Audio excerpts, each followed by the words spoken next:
और हेडलाइंस के बाद अब खबरें विस्तार से और बुलेटिन की शुरुआत करेंगे मध्य प्रदेश में हो रहे पहले चरण के पंचायत चुनाव की खबरों के साथ। आपको बता दें कि पंचायत चुनाव का आज पहला चरण है और पहले चरण के लिए आज वोटिंग अब से कुछ ही पलों में शुरू हो जाएगी। सुबह 7 से लेकर दोपहर 3 बजे तक मतदान होंगे। वोटिंग के लिए 27,049 मतदान केंद्र बनाए गए हैं और करीब 1,49,23,165 मतदाता आज अपने मताधिकार का प्रयोग करेंगे।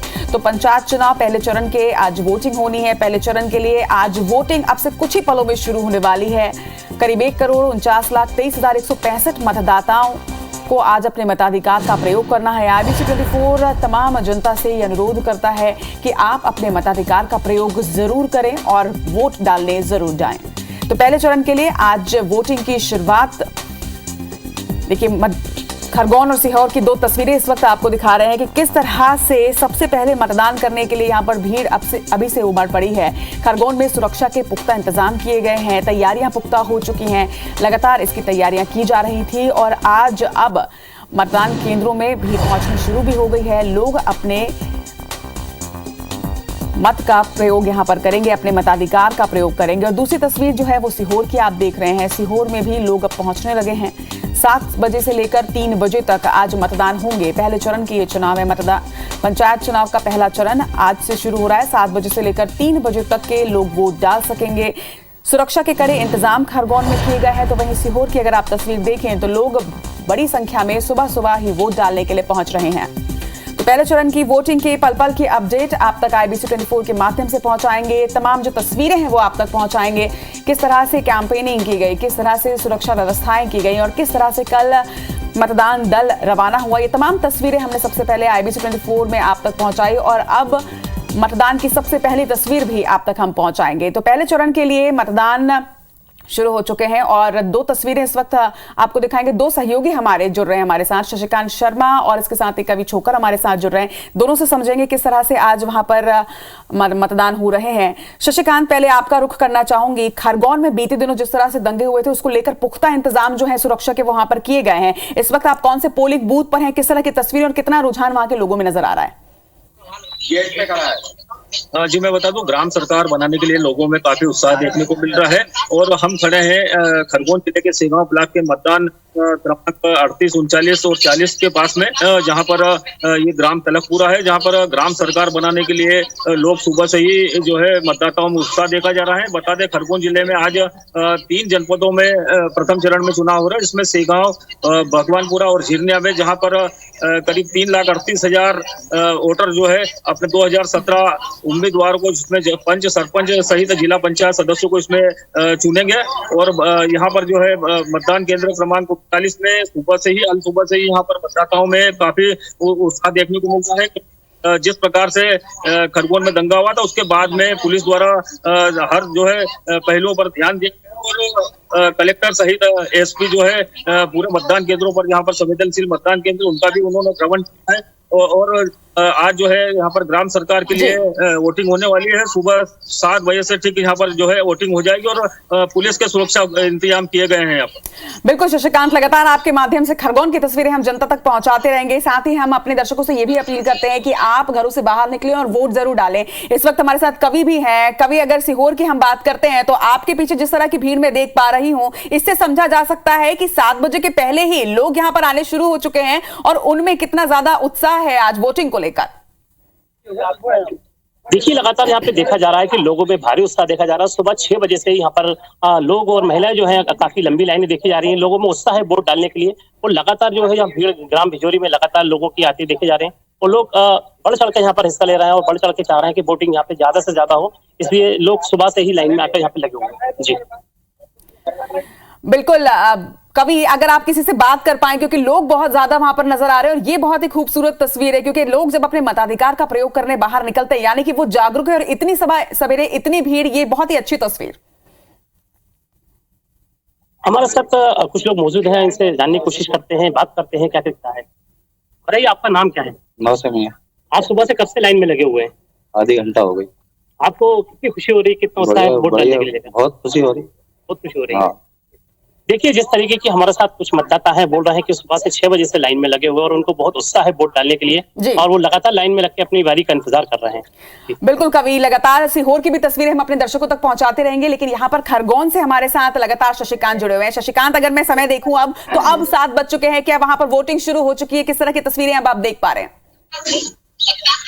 जी मैं बता दूं, यहाँ पर वोटिंग शुरू है और जो है मतदाता सुबह करीब 6:30 आधे घंटे पहले और कतारबद्ध होकर जो है यहाँ पर मतदान शुरू भी हो चुका है और यहाँ पर पूरी तरह से सुरक्षा के पुख्ता इंतजाम किए गए। मतदाताओं में काफी उत्साह देखा जा रहा है, क्योंकि जिस प्रकार से करीब 2 साल के बाद में अगर कहें तो 7 साल के बाद में चुनाव हो रहे हैं, तो ग्राम सरकार और अपने जनप्रतिनिधियों को चुनने के लिए जो है लोगों में उत्साह देखा जा रहा है। विकास के लिए लोगों का कहना है कि हम विकास के लिए यहाँ पर मतदान कर रहे हैं और IBC 24 के माध्यम से हम भी अपील करते हैं मतदाताओं से कि वो घरों से बाहर निकले और सबसे पहले मतदान करें।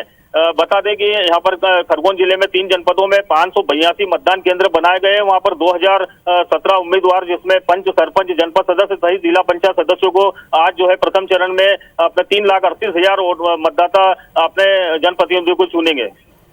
निश्चित तौर पर तो सीहोर और खरगोन से लगातार ये तस्वीरें भी आपको दिखा रहे हैं, साथ ही साथ दर्शकों से भी अपील कर रहे हैं कि आप भी घरों से बाहर निकले और वोट जरूर डालें। सीहोर का इस वक्त रुख करते हैं। कभी अगर आप पोलिंग बूथ के अंदर जा पाए, क्योंकि अब मतदान शुरू हो चुके हैं, कुछ तस्वीरें अगर आप दिखा पाए। देखिए, अभी हम कोशिश करते हैं अंदर जाके दिखाने की, क्या क्या अंदर जो वोटिंग चालू हुई है, वोटिंग के दौरान देख सकते हैं कि आप लंबी लंबी लाइनें इस वक्त मेरे पीछे जो है लगी हुई है। लोगों में भारी उत्साह है और देखा जा सकता है कि लोग बढ़ चढ़ के यहाँ पर हिस्सा ले रहे हैं।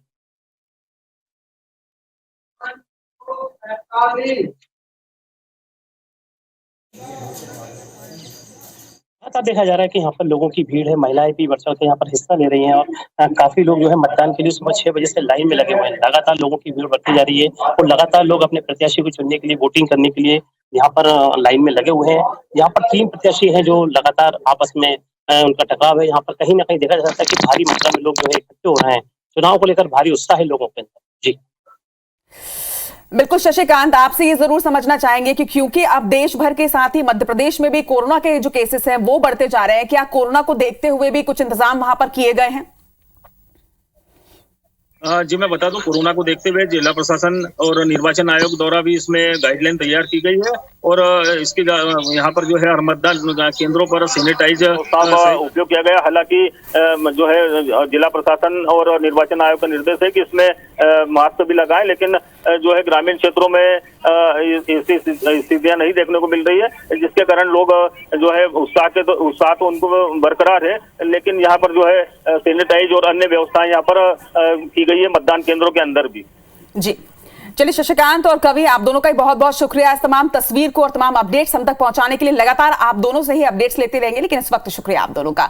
तो जितने भी जगहों पर पंचायत चुनाव आज हो रहे हैं, पहले चरण की ये चुनाव है, तमाम दर्शकों से हम ये अपील करते हैं कि अगर आपके क्षेत्र में चुनाव हो रहे हैं तो आप जरूर बाहर निकले और अपने मताधिकार का प्रयोग करें। आप कुछ और खबरों की ओर रुख कर लेते हैं। मंडला का इस वक्त रुख कर रहे हैं, जहां पर जिला अस्पताल में एक बड़ी लापरवाही उजागर हुई है। एक बुजुर्ग महिला को दूसरे ग्रुप का ब्लड चढ़ा दिया गया। मरीज को AB+ की जगह A+ ग्रुप का ब्लड चढ़ाने की लापरवाही यहां पर सामने आई है। मरीज के परिजनों ने अस्पताल प्रबंधन से इसके बाद शिकायत भी की। वहीं मरीज के परिजनों के दोषियों के खिलाफ कार्रवाई की भी मांग लगातार की जा रही है। तो एक बड़ी लापरवाही यहां पर सामने आई है। जिला अस्पताल की घटना बताई जा रही है, जहां पर बुजुर्ग महिला को एक दूसरे ग्रुप का ब्लड चढ़ा दिया गया। बताया जा रहा है कि मरीज को AB+ ब्लड चढ़ना था, लेकिन उसकी जगह A+ ग्रुप का ब्लड उसे चढ़ा दिया गया है। मरीज के परिजनों ने इसके बाद अस्पताल प्रबंधन से इस बात की शिकायत भी की है। तो एक बड़ी लापरवाही स्वास्थ्य विभाग की सामने आई है मंडला से।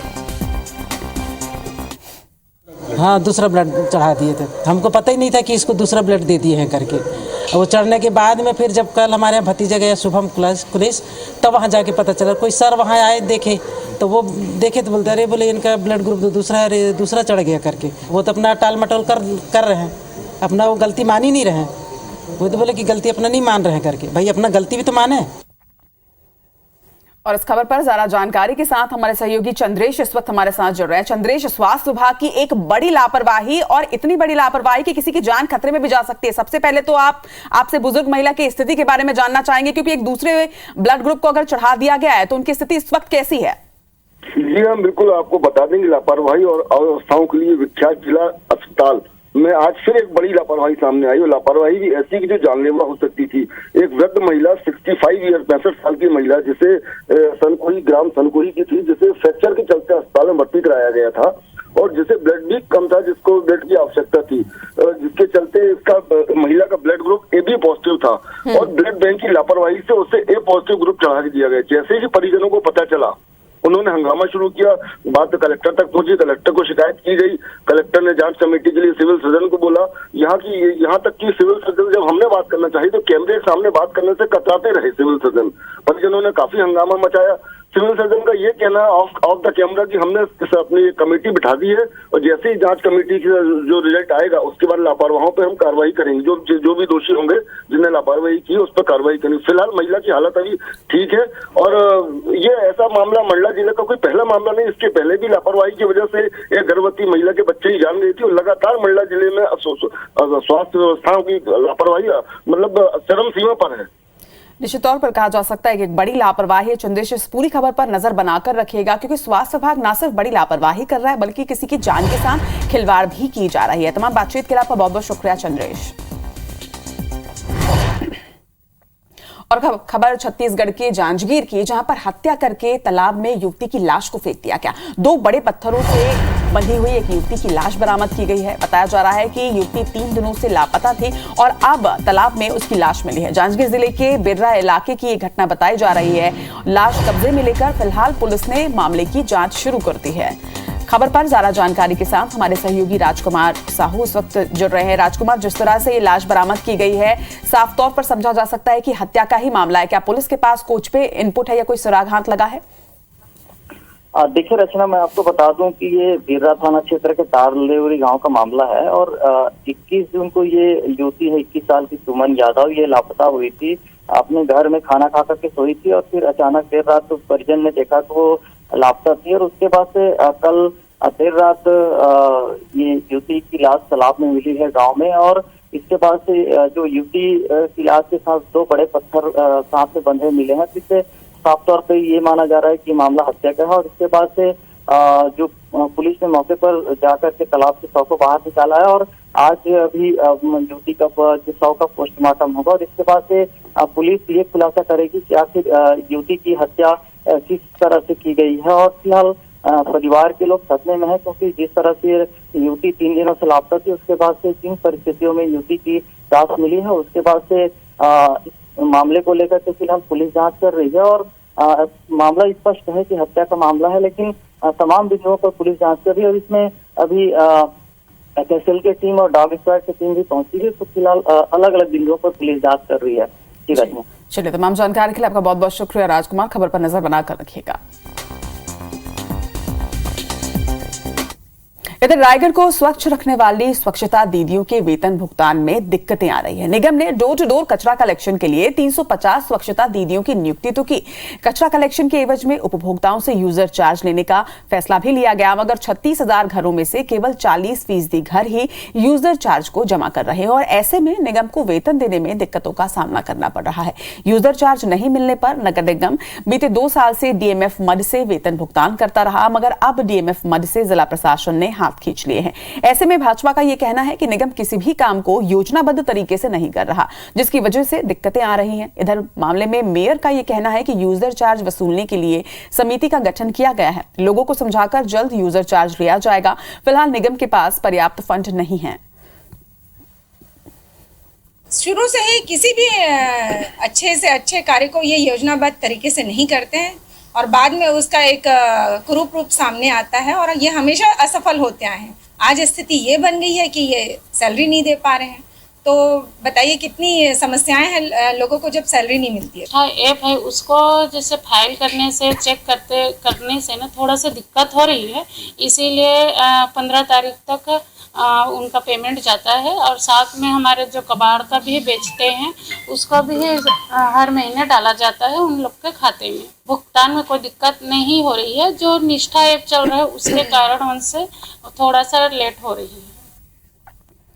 रुक करेंगे पन्ना का। पन्ना के कृष्णा कल्याणपुर पट्टी इलाके में खदान से एक मजदूर को 3.15 कैरेट का एक हीरा मिला है, जो जेम्स क्वालिटी का बताया जा रहा है। हीरे को पन्ना के हीरा कार्यालय में जमा करवा दिया गया, जिसे नीलामी में रखा जाएगा।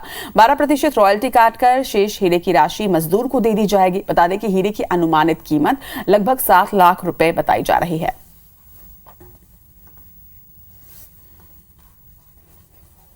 अब रुख करेंगे महाराष्ट्र में चल रहे सियासी संकट की। आपको बता दें कि महाराष्ट्र में सियासी संकट का आज 5वां दिन है। सुबह 11 बजे आज ठाकरे से देवेंद्र फडणवीस मुलाकात करने वाले हैं। शिवसेना ने राष्ट्रीय कार्यकारिणी की एक अहम बैठक बुलाई है। वहीं महाराष्ट्र के सीएम उद्धव ठाकरे दोपहर 1 बजे बैठक लेंगे। वहीं शाम 6:30 बजे आदित्य ठाकरे भी एक बैठक करने वाले हैं। तो लगातार 5वां दिन इस सियासी संकट का, और इन 5 दिनों में बेहद उठापटक भी हुई है। लगातार आपको इस खबर पर अपडेट हम लगातार दे रहे हैं। सुबह 11 बजे आज ठाकरे से देवेंद्र फडणवीस मुलाकात करने वाले हैं। इधर शिवसेना ने राष्ट्रीय कार्यकारिणी की बैठक बुलाई है। आदित्य ठाकरे आज एक बैठक करने वाले हैं। तो माना जा सकता है कि इन बैठकों में शायद कोई अहम फैसला लिया जा सकता है उद्धव ठाकरे, आदित्य ठाकरे द्वारा। सुबह 11 बजे ठाकरे से देवेंद्र फडणवीस भी मुलाकात करने वाले हैं। अब देखना होगा कि इस मुलाकात के में क्या मंथन होता है, किस तरह से चर्चा होती है और क्या निकल कर आता है। कार्यकारिणी की बैठक होनी है। सीएम उद्धव ठाकरे दोपहर 1 बजे एक बैठक ले रहे हैं। तो कई बैठकें आज होने वाली हैं, लेकिन इन बैठकों में क्या कुछ चर्चा होती है और इसमें से क्या निकल कर आता है, ये देखना होगा।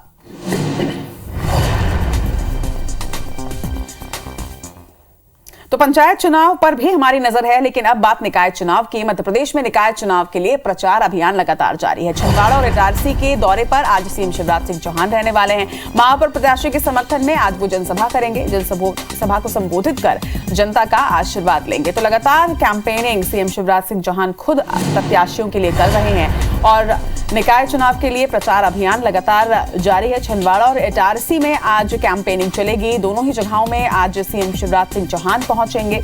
महापौर प्रत्याशी के समर्थन में आज वो जनसभा करेंगे। जनसभा को संबोधित कर जनता से उनका आशीर्वाद लेंगे और प्रत्याशियों के पक्ष में वोट डालने की अपील करेंगे।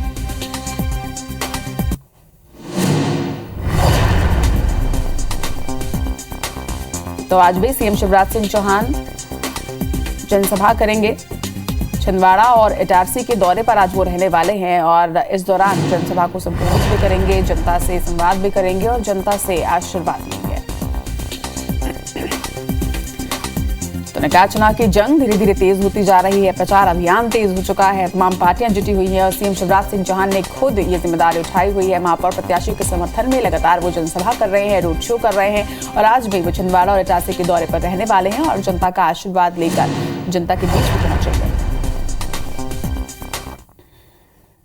रीवा नगर निगम से भारतीय जनता पार्टी के महापौर प्रत्याशी प्रबोध व्यास के समर्थन में प्रचार करने के लिए बीजेपी प्रदेश अध्यक्ष वीडी शर्मा ने कांग्रेस पर जमकर हमला बोला। वहीं कांग्रेस का यह कहना है कि बीजेपी के ऐसे इवेंट से पार्टी को कोई फर्क नहीं पड़ने वाला। बीजेपी प्रदेश अध्यक्ष वीडी शर्मा ने रीवा में पार्टी के चुनाव कार्यालय का उद्घाटन किया। इसके बाद सभा को संबोधित करते हुए उन्होंने प्रदेश सरकार की उपलब्धियां गिनाई। इस दौरान उन्होंने कांग्रेस और दिवंगत नेता श्रीनिवास तिवारी पर तंज कसा। रीवा के अंदर प्रत्येक बूथ पर भारतीय जनता पार्टी की विजय हो, ये संकल्प लेकर के भाई प्रबोध व्यास को ऐतिहासिक बहुमत के साथ और 45 के 45 पार्षद जीते, ये संकल्प आज भारतीय जनता पार्टी के कार्यकर्ताओं ने लिया है। वहीं कांग्रेस का कहना है कि बीजेपी की ऐसी रैलियों और सभाओं से कांग्रेस को कोई फर्क नहीं पड़ने वाला। भी बताने के लिए इनके पास नहीं है और जनता आज त्रस्त है, इसलिए कोई रोड शो कर ले या कोई दूसरा शो भी कर ले, इनकी सुनने वाला जनता सुनने वाली नहीं है। रीवा में कांग्रेस को बड़ा झटका भी लगा है। वीडी शर्मा के सामने कांग्रेस के प्रदेश प्रवक्ता ब्रजेश पांडे ने बीजेपी की सदस्यता भी ली है। अब रुक करेंगे भिंड का, जहां से बड़ी खबर आपको बता दें, हिस्ट्री शीटर की गोली मारकर भिंड में हत्या कर दी गई है। पुरानी रंजिश में बिल्लू चौहान की हत्या हुई है, बताया जा रहा है। बिल्लू चौहान एक हिस्ट्री शीटर है। वहीं वोट देने के लिए बिल्लू चौहान जा रहा था और इसी दरमियान ये घटना हुई है। घटनास्थल पर भारी पुलिस फोर्स भी इस वक्त तैनात है। आलमपुर थाने के रुरई गांव की घटना बताई जा रही है। तो मध्य प्रदेश के भिंड से ये बड़ी खबर आपको बता दें कि आज मध्य प्रदेश के कई क्षेत्रों में पंचायत चुनाव हो रहे हैं और बताया जा रहा है कि history sheeter Billu Chauhan vote डालने के लिए जा रहा था। इसी बीच कुछ लोगों ने उसे गोली मार दी। घटनास्थल पर भारी पुलिस फोर्स इस वक्त तैनात। आलमपुर थाने के रुरई गांव की घटना बताई जा रही है। रुरई गांव में हिस्ट्री शीटर की हत्या कर दी गई है। पुरानी रंजिश के चलते इस हत्या की वारदात को अंजाम दिया गया, ये भी बताया जा रहा है। और अब रुक करेंगे छत्तीसगढ़ के जांजगीर चांपा का। जांजगीर चांपा के पिहरीद गांव का बहादुर राहुल साहू अब पूरी तरह से स्वस्थ हो चुका है। 105 घंटे लंबे चले इस रेस्क्यू अभियान में गहरे गड्ढे में फंसे रहने के बाद राहुल को कल अस्पताल से डिस्चार्ज कर दिया जाएगा। बीते 10 दिनों से अस्पताल के नर्सिंग स्टाफ, फिजियोथेरेपी की टीम और डॉक्टर लगातार राहुल साहू के उपचार में लगे हुए थे, जिसकी वजह से तेजी से राहुल के स्वास्थ्य में सुधार हुआ और अब राहुल खुद अपने पैरों पर खड़ा होकर चलने भी लगा है। बिलासपुर रेंज आईजी रतनलाल डांगी भी राहुल की सेहत को जानने के लिए कल अपोलो अस्पताल पहुंचे और डॉक्टर और परिजनों से चर्चा कर उसकी सेहत का हालचाल लिया। आईजी ने जीवटता और साहस का दूसरा नाम राहुल को बताया।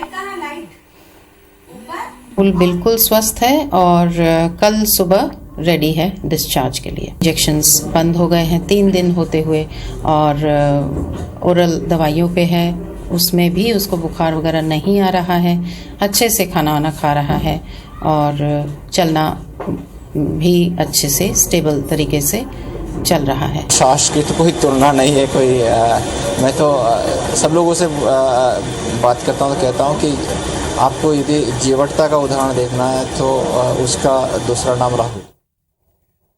तो आज राहुल फाइनली वापस अपने घर पिहरीद पहुंच जाएंगे और गांव वालों का उत्साह भी देखते ही बन रहा है। तमाम तस्वीरें भी आप लगातार IBC 24 के माध्यम से देख पा रहे हैं। इसी सुखद खबर के साथ फिलहाल इस बुलेटिन में इतना ही, लेकिन आगे आप देखिए मेतारी भाका का बुलेटिन हमर बानी हमर कोट।